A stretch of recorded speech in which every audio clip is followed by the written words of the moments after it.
WhatsApp group లో notes కోసం మీరు మెసేజ్లు చేస్తున్నారు, చేయొద్దు. అందరికి కూడా ఇంగ్లీష్ మీడియం మరి తెలుగు మీడియం పీడిఎఫ్ నేను సెండ్ చేస్తాను, ఓకేనా? అయితే మన సెకండ్ యూనిట్ ఇంటర్ఫిరెన్స్ వ్యతికరణంలో ఈరోజు 5 మార్క్స్ క్వశ్చన్ అనేది చూద్దాం.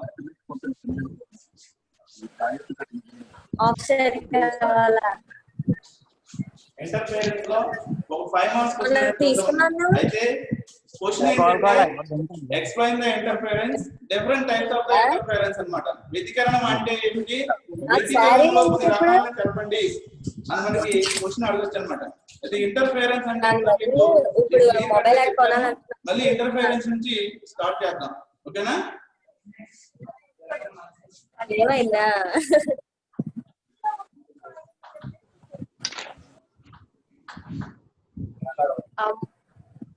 ఏమి మాట్లాడవు నాతోని.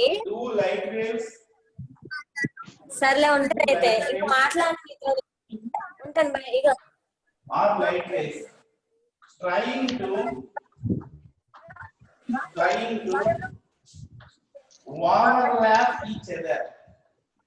overlap each other. Say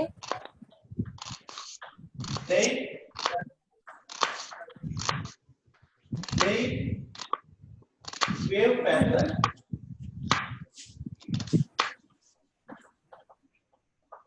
or wave front.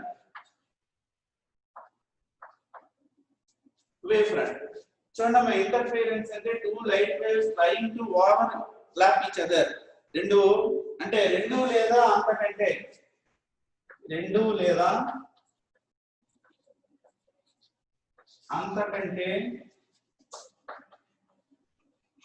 ఎక్కువ కాంతి తరంగాలు లేదా కాంతి కిరణాలు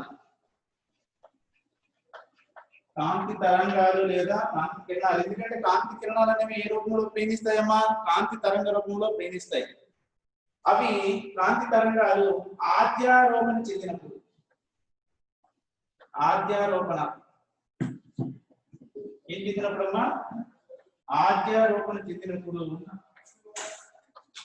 వాటి కంపన పరిమితి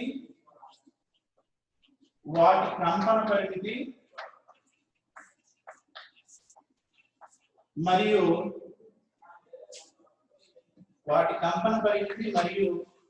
వాటి తరంగ దైర్ఘ్యములు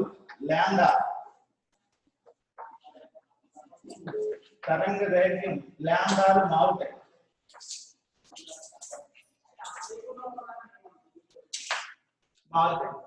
అయితే కంపన పరిమితి అంటే వేవ్ లో మీకు తెలుసు, ఏదైనా ఒక వస్తువును మనం కంపింప చేస్తే సో ఆ మాక్సిమం డిస్ప్లేస్మెంట్ లేదా ఎక్కువ స్థాన భ్రంశాన్ని మనం కంపన పరిమితి అంటాం, ఓకేనా?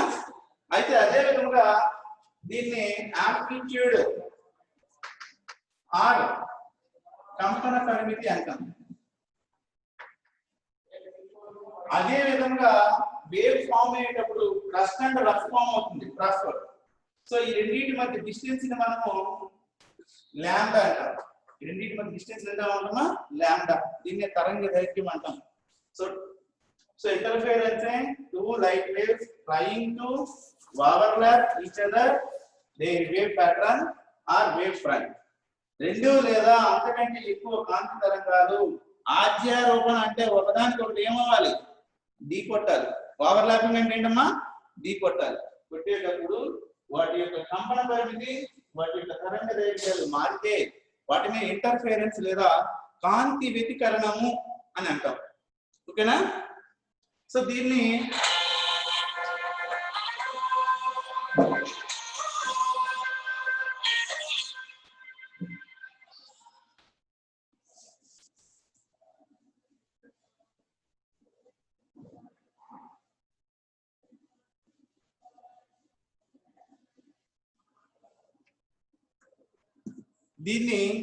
ప్రాక్టికల్ గా మనం నేను చూసాం. ఏం తీసుకోమన్నాను? నేను ఒక రిటార్ స్టాండ్ తీసుకోమన్నాను. ఇది ఒక రిటార్ స్టాండ్. దీనికి ఒక రిఫ్రాక్టివ్ ఇండెక్స్ కలిగిన, ఎందుకంటే ఒక గ్లాస్ ని తీసుకోమన్నాను. ఎందుకంటే లైట్ అనేది టోటల్ ఇంటర్నల్ రిఫ్లెక్షన్ అవ్వాలి, అంటే సంపూర్ణాంతర పరావర్తనం అవ్వాలి, 90 డిగ్రీలతో అది ఏమవ్వాలి, రిఫ్రాక్టివ్ అవ్వాలి. దీనిపై మనం సోడియం బల్బుతో లైటింగ్ దేనిపై పడేటట్టు చేయాలి, ఇన్సిడెంట్ చేసేటట్టు చేయాలి. ఈ రిఫ్రాక్టివ్ ఇండెక్స్ కలిగిన గ్లాస్ పై మనం లైటింగ్ ఇన్సిడెంట్ చేస్తే అది 90 డిగ్రీస్ ఏమవుతుంది, రిఫ్రాక్టివ్ అవుతుంది. ఏమవుతుందమ్మా, రిఫ్రాక్టివ్ అవుతుంది. సో ఈ రిఫ్రాక్టివ్ అయ్యే ఈ రేస్ ని అబ్జర్వ్ చేయాలంటే మనం కింద ఏం పెట్టుకోవాలని చెప్పాం, ఒక లెన్స్ ని పెట్టుకోవాలని చెప్పాం. సో మీకు ఆల్రెడీ ఇంటర్మీడియట్ లో concave mirror and concave lens గురించి మీకు ప్రాక్టికల్ లో చెప్పి ఉంటారు. సో కాన్కేవ్ మిర్రర్ అనేది లైట్ ని రిఫ్లెక్ట్ చేస్తుంది. ఒక ఇన్సిడెంట్ రే మిర్రర్ మీద పెడితే అది ఏమవుతుంది, మళ్ళీ రిఫ్లెక్ట్ అవుతుంది. అదే లెన్స్ ని మనం ఉపయోగిస్తే లైట్ ఏమవుతుంది, టోటల్లీ ట్రాన్స్మిట్ చేస్తుంది, అంటే ముందుకు పోతుంది అన్నమాట. సో అదే విధంగా ఇక్కడ లైట్ అనేది ట్రాన్స్మిట్ అవుతుంది కాబట్టి ఆ ట్రాన్స్మిట్ అయ్యే లైట్ ని అబ్జర్వ్ చేయడానికి మనం ఏం పెట్టుకోమన్నాం, ఒక బ్లాక్ పేపర్ పెట్టుకున్నాం. సో బ్లాక్ పేపరే ఎందుకు పెట్టుకోమన్నాం అంటే బ్లాక్ అనేది లైట్ ని అబ్జర్వ్ చేస్తుంది, అలాగే రిఫ్లెక్ట్ చేస్తుంది, అంటే కాంతిని గ్రహిస్తుంది మరియు పరావర్తనం అనేది జరుగుతుంది అన్నమాట. సో ఇలా మనకు వచ్చిన లైట్ అనేది ఇలా ట్రాన్స్మిట్ అయ్యి మళ్ళీ ఏమవుతుంది, ఇలా రిఫ్లెక్ట్ అవుతుంది. ఇలా రిఫ్లెక్ట్ అయ్యి ఈ లెన్స్ మనకి ఏ విధంగా ఉంది, సర్క్యులర్ గా ఉంది. సో కాబట్టి ఇక్కడ మనకి ఏమవుతాయి, it is the form by the circular waves, ఇలా ఫార్మ్ అవుతాయి అన్నమాట. దీనినే మనము ఇంటర్ఫెరెన్సీ లేదా కాంతి వ్యతికరణము అని అంటాం. ఓకేనమ్మా? సో అర్థమైందా? ఇక్కడ వచ్చే ట్రాన్స్మిట్ అంటే బ్లాక్ పేపర్ లైట్ ఏం చేస్తారు, అబ్జర్వ్ చేస్తారు, మళ్ళీ ఏం చేస్తారు, రిఫ్లెక్ట్ చేస్తారు. ఇలా వచ్చేది మళ్ళీ ఇలా వెళ్ళి ఇలా లెన్స్ అనేది మనకి సర్క్యులర్ ఫామ్ లో ఉంటుంది కాబట్టి ఇక్కడ సర్క్యులర్ ఫామ్ లో మనకి వేవ్స్ అనేవి మూవ్ అవుతాయి అన్నమాట. ఓకేనా? దీన్నే ఇంటర్ఫెరెన్సీ అంటాం. So interference there can be divided into 2 types అమ్మా, constructive interference and destructive interference. దీన్ని తెలుగులో నిర్మాణాత్మక వ్యతికరణము లేదా విధ్వంసకరమైన వ్యతికరణాలు అని అంటాం.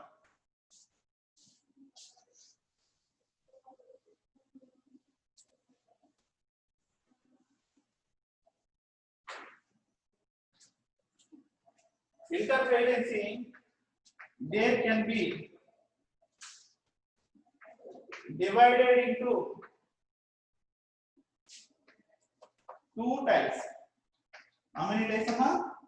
2 types.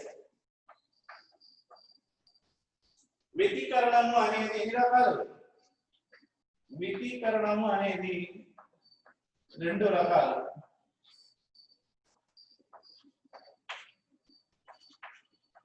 ఒకటోది కన్స్ట్రక్టివ్ ఇంటర్ఫెరెన్సీ. కన్స్ట్రక్టివ్ ఇంటర్ఫెరెన్సీ దీన్ని నిర్మాణాత్మక వ్యతికరణము అంటాం.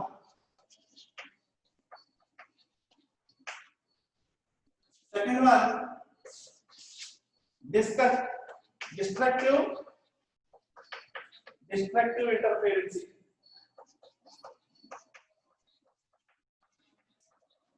దీన్ని విధ్వంసకర వ్యతికరణము అంటాం. చూడమ్మా, all of you listen to me. వ్యతికరణం అంటే ఇంటర్ఫియరెన్స్ అంటే మీ అందరికీ తెలుసు. సో ఇంటర్ఫేరెన్స్ అనేది there can be divided into 2 types అని చెప్పుకున్నాం. సో 2 టైప్స్ లో ఫస్ట్ ఇది constructive interference, second one destructive interference. దీన్ని తెలుగులో నిర్మాణాత్మక వ్యతికరణం అంటాం, దీన్ని తెలుగులో విధ్వంసకర వ్యతికరణం అని అంటాం. ఓకేనా? So all of you, interference how many types అమ్మా, there can be divided into 2 types. So first one ఏంటి, కన్స్ట్రక్టివ్ ఇంటర్ఫెరెన్స్, సెకండ్ వన్ ఏంటమ్మా, destructive interference. So Telugu medium వాళ్ళకి వచ్చేసరికి ఇది నిర్మాణాత్మక వ్యతికరణము, ఇదేమో విధ్వంసకర వ్యతికరణం. సో ఇప్పుడు మనము కన్స్ట్రక్టివ్ ఇంటర్ఫెరెన్స్ గురించి చూద్దాం.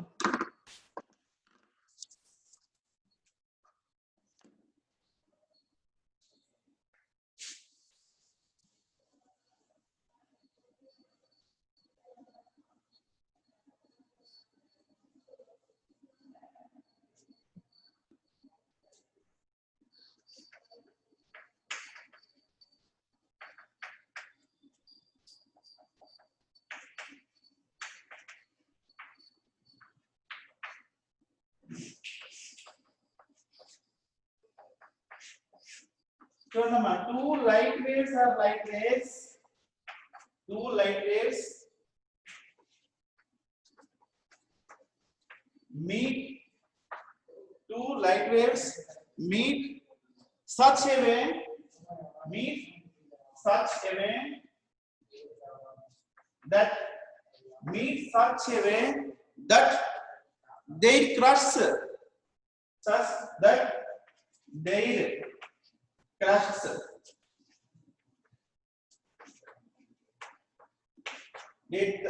They crush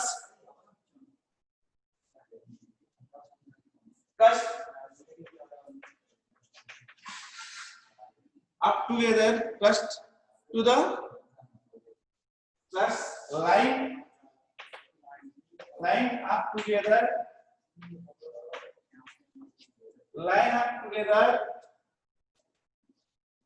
is called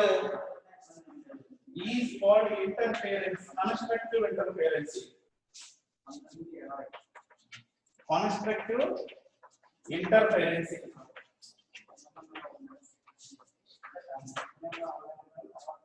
So amplitude is doubled or high. చూడమ్మా, ఇక్కడ కన్స్ట్రక్టివ్ ఇంటర్ఫిరెన్స్ అంటే నిర్మాణాత్మక వ్యతికరణము లో మనం చూస్తే గానీ, సో ఫస్ట్ డెఫినేషన్ ఏంటంటే టూ లైట్ వేవ్స్ తీసుకోవాలమ్మా. ఈ light waves meet such the way, అంటే రెండు లైట్ వేవ్స్ అనేవి ఇలా మూవ్ అవుతున్నప్పుడు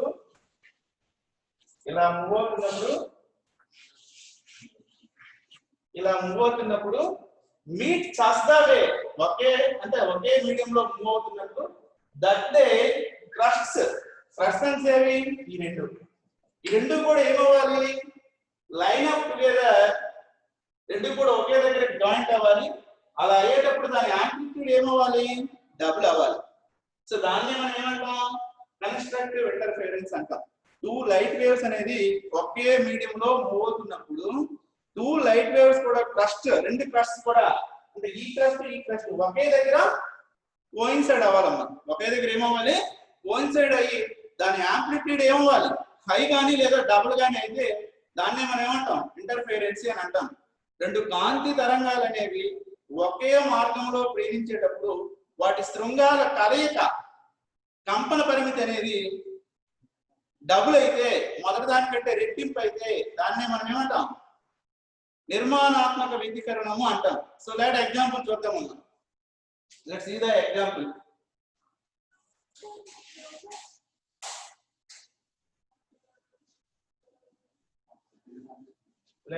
ఎగ్జాంపుల్.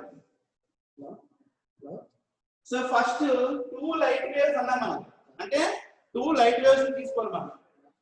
సో ఇది మీడియం, ఇది ఒక లైట్ వేవ్, దీని యొక్క యాంప్లిట్యూడ్ ఏ, ఇది సోర్స్ 1.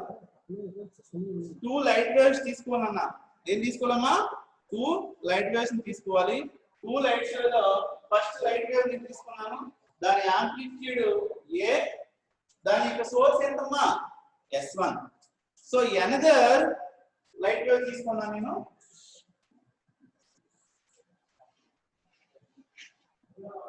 దీని యొక్క సోర్స్ ఎంతమ్మా? S2. దీని యొక్క సోర్స్ ఎంత? S2. దీని యొక్క యాంప్లిట్యూడ్ ఎంతమ్మా? A. సో ఈ రెండు according to superposition of the wave equation, మీకు తెలుసు కదా according to superposition of wave equation ఏంటి? According to the superposition of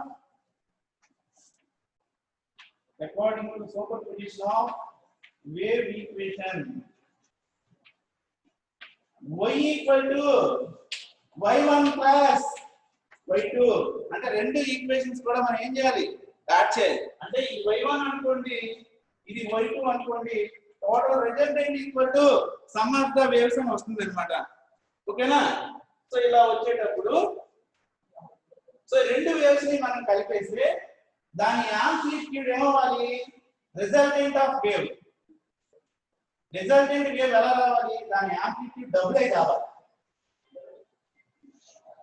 ఇలా రెండు వేవ్స్ కలిసిపోయినప్పుడు దాని యాంప్లిట్యూడ్ అనేది ఏమైనా రావాలమ్మా? డబుల్ అయి వస్తే దాన్నే కన్స్ట్రక్టివ్ ఇంటర్ఫిరెన్సీ అని అంటాం.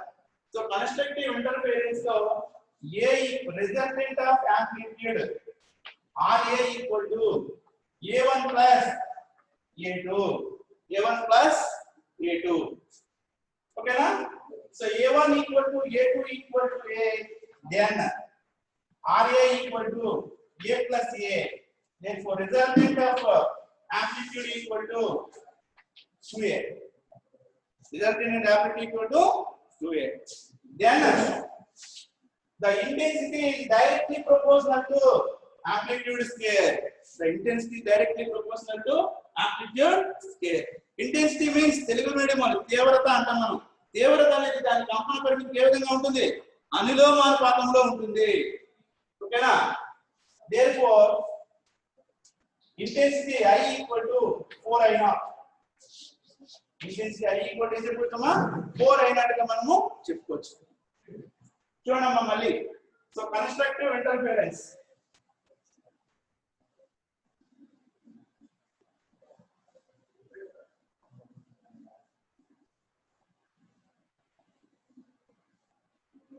సో కన్స్ట్రక్టివ్ ఇంటర్ఫిరెన్స్ లో 2 లైట్ వేవ్స్ మనం తీసుకుంటామమ్మా. The first light wave, according to medium, the first light wave, it is the source S1, it is the amplitude A1, and the second source of light S2, wave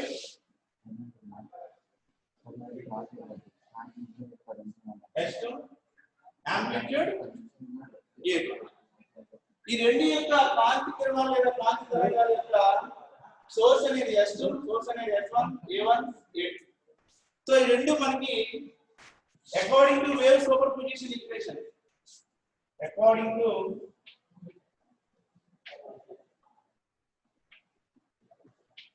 wave super position equation ఏంటమ్మా intermediate first waves లో మీరు ఏంటని ఉంటారు? y equal to y1 plus y2. So రెండు waves ఒకే medium లో ఒకే speed తో ఒకే ఫ్రీక్వెన్సీతో ఒకే amplitude తో move అవుతున్నప్పుడు ఆ రెండు వేవ్స్ కూడా మనకి రిజల్టెంట్ ఆఫ్ యాంప్లిట్యూడ్ ఏ విధంగా రావాలి? నెక్స్ట్ డబుల్ ఐ రావాలి లేదా హై ఐ రావాలి. డబుల్ ఐ రావాలి లేదా హై ఐ రావాలి. అలా వస్తే దాన్నే కన్స్ట్రక్టివ్ ఇంటర్ఫిరెన్స్ అని అంటాం. సో కన్స్ట్రక్టివ్ ఇంటర్ఫిరెన్స్ లో resultant of amplitude equal to A1 plus A2. Therefore A1 equal to A2 equal to A అయితే so resultant of RA equal to ఏమవుతుంది? 2A అవుతుంది. Then intensity is directly proportional to amplitude scale. There I equal to I directly proportional to scale. తీవ్రత అనేది తరంగ తీవ్రత అనేది దాని యొక్క కంపన పరిమితికి అనులోమానుపాతంలో ఉంటుంది. ఫర్ ఎగ్జాంపుల్ మీరు ఒక వాటర్ లో కాన్స్టెంట్ గా ఉన్న వాటర్ లో మీరు స్మాల్ స్టోన్ తో బీట్ చేశారు, వేవ్స్ ఎలా వస్తాయి? స్లోగా వస్తాయి. అదే పెద్ద బండను తీసుకెళ్లి పడేశారు, వేవ్స్ ఎలా వస్తాయి? హైలీ వస్తాయి అన్నమాట. అంటే మనం ఫోర్స్ ని అప్లై చేసే కొలది దాని యొక్క ఇంటెన్సిటీ ఏమవుతుంది? పెరుగుతుంది. వేవ్ వెలాసిటీ కూడా ఏమవుతుందమ్మా? పెరుగుతుంది. అదేవిధంగా దాని యొక్క కంపన పరిమితి యాంప్లిట్యూడ్ కూడా ఏమవుతుంది? పెరుగుతుంది. సో ప్రపోర్షనల్ అంటే ఏంటి? ఒకటి పెరిగితే ఇంకోటి ఒకటి ఇంటెన్సిటీ ఇంక్రీజ్ అయితే యాంప్లిట్యూడ్ కూడా ఇంక్రీజ్ అవ్వాలన్నమాట. ఓకేనా?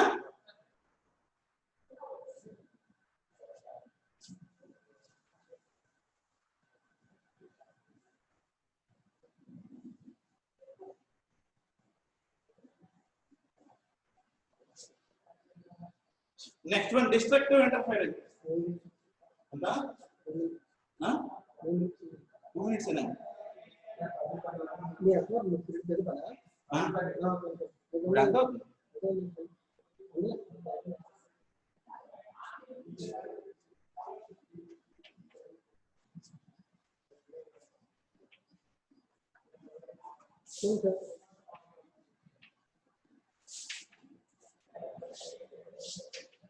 So destructive interference. So destructive interference ini విధ్వంసకర వ్యతికరణము అని అంటాం మనం తెలుగులో. ఏమంటాము? విధ్వంసకర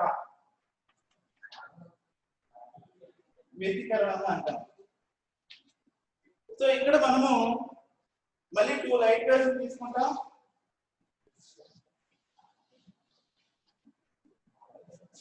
so it is a light wave S1, amplitude A2. So మళ్ళీ ఇంకో లైట్ వేవ్ తీసుకుంటాం. Source S2, it is the amplitude A1. So result according to superposition of the equation, the amplitude A equal to A1 plus or minus A2. A1 plus or minus A2. అంటే total గా మీకు గుడ్డిగా చెప్పాలంటే resultant wave అనేది like nothing like but straight line. ఇక్కడ wave అనేది ఏమి ఉండదు, ఒక స్ట్రైట్ లైన్ లో వస్తుంది అన్నమాట. ఎందుకు? So A equal to A minus A equal to ఏంటి? 0. దాని యొక్క యాంప్లిట్యూడ్ కంపన పరిమితి అనేది 0 అయినప్పుడు దానికి ఎటువంటి స్థానభ్రంశము అంటే డిస్ప్లేస్మెంట్ ఉండదు కాబట్టి so nothing like but straight line. అది ఒక స్ట్రైట్ లైన్ లో మనకి ఏర్పడుతుంది. దీన్నే డిస్ట్రక్టివ్ ఇంటర్ఫియరెన్స్ అంటారు. సో ఆటోమేటిక్ గా యాంప్లిట్యూడ్ 0 కాబట్టి దాని ఇంటెన్సిటీ కూడా ఏమైపోతుందమ్మా? 0 అయిపోతుంది అన్నమాట. It is the destructive interference అన్నమాట. సో ఈ రోజు మనము ఒక 5 మార్క్స్ క్వశ్చన్ నేర్చుకున్నామమ్మా. ఫస్ట్ ఇంటర్ఫియరెన్స్ అంటే ఏంటి, కన్స్ట్రక్టివ్ ఇంటర్ఫియరెన్స్ అంటే ఏంటి, డిస్ట్రక్టివ్ ఇంటర్ఫియరెన్స్ అంటే ఏంటో నేర్చుకున్నాం. ఓకేనా? సో ఈ దీని యొక్క పీడిఎఫ్ అనేది తెలుగు ఇంగ్లీష్ మీడియంలో ఈరోజు ఈవినింగ్ మీకు నేను సెండ్ చేస్తాను. ఓకేనా? సో మళ్ళీ ఒకసారి ఫస్ట్ నుంచి చూద్దాం. సో ఇంటర్ఫియరెన్స్ అంటే ఏంటో మీ అందరికీ తెలుసు. 2 కాంతి తరంగాలు ప్రేరించేటప్పుడు అవి ఆధ్యారోపణ చెందినప్పుడు దాని యొక్క కంపన పరిమితి మరియు తరంగ దైర్ఘ్యాలు అనేవి మారుతాయి. దీన్ని వికరణం అన్నాం. ఇంగ్లీష్ మీడియంలో అయితే 2 light waves trying to overlap each other, the wave pattern and wave front. ఓకేనా? సో ఇంటర్ఫియరెన్స్ మనకి ఎక్స్ప్లెయిన్ చేయడానికి మనం ఒక థియరీ చెప్పాం. ఆ థియరీ ఏంటంటే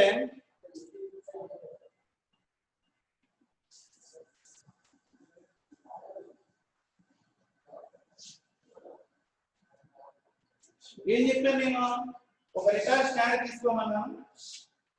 ఈ రిటార్డ్ స్టాండ్ కి ఒక రిఫ్రాక్టివ్ ఇండెక్స్ గల గ్లాస్ పెట్టుకున్నాను. ఆ గ్లాస్ మీదకి ఒక సోడియం బల్బుతో సోడియం లైట్ ఫోకస్ చేయమన్నాను. చేసేటప్పుడు ఇది రిఫ్రాక్టివ్ ఇండెక్స్ కాబట్టి 90 degrees రిఫ్లెక్ట్ అవుతుంది, అంటే కాంతి సంపూర్ణాంతర పరావర్తనం అనేది చెందుతుంది. మరి దీన్ని అబ్జర్వ్ చేయడానికి దీని కింద మనము లెన్స్ పెట్టుకోమన్నాం. ఒక లెన్స్ పెట్టుకున్నాం. లెన్స్ అనేది హీట్ ని లైట్ ని ట్రాన్స్మిట్ చేస్తుంది కాబట్టి దాన్ని అబ్జర్వ్ చేయడానికి కింద ఒక బ్లాక్ పేపర్ పెట్టమన్నాము. సో బ్లాక్ పేపర్ అనేది లైట్ ని అబ్జర్వ్ చేస్తుంది, అదే విధంగా ఏం చేస్తుంది, రిఫ్లెక్ట్ కూడా చేస్తుంది అన్నమాట. సో ఇలా రిఫ్లెక్ట్ అబ్జర్వ్ చేసే లైట్ మళ్ళీ ఏమవుతుంది, రిఫ్లెక్ట్ అవుతుంది. ఇలా రిఫ్లెక్ట్ అయ్యేటప్పుడు లెన్స్ ఏ ఫామ్ లో ఉంది, మనకి సర్క్యులర్ ఫామ్ లో ఉంది కాబట్టి ఇక్కడ బ్లాక్ ఆర్ వైట్ బేస్ అనే మనకి ఫామ్ అవుతాయి. ఇక్కడ ఇంటర్ఫియరెన్స్. సో ఇక్కడ ఒకదానికి ఒకటి ఓవర్లాప్ అయ్యేటప్పుడు మనకి వేవ్స్ అనే ఫామ్ అవుతాయి. సో ఇది దీన్ని ఇంటర్ఫియరెన్స్ అన్న. అదే విధంగా కన్స్ట్రక్టివ్ ఇంటర్ఫియరెన్స్ మనం చెప్పుకున్నాం, డిస్ట్రక్టివ్ ఇంటర్ఫియరెన్స్ చెప్పుకున్నాం. దీని యొక్క నోట్స్ అనేది నేను ఈరోజు మీకు వాట్సాప్ లో సెండ్ చేస్తాను. నాకు క్లోజ్ చేసి ఓకే.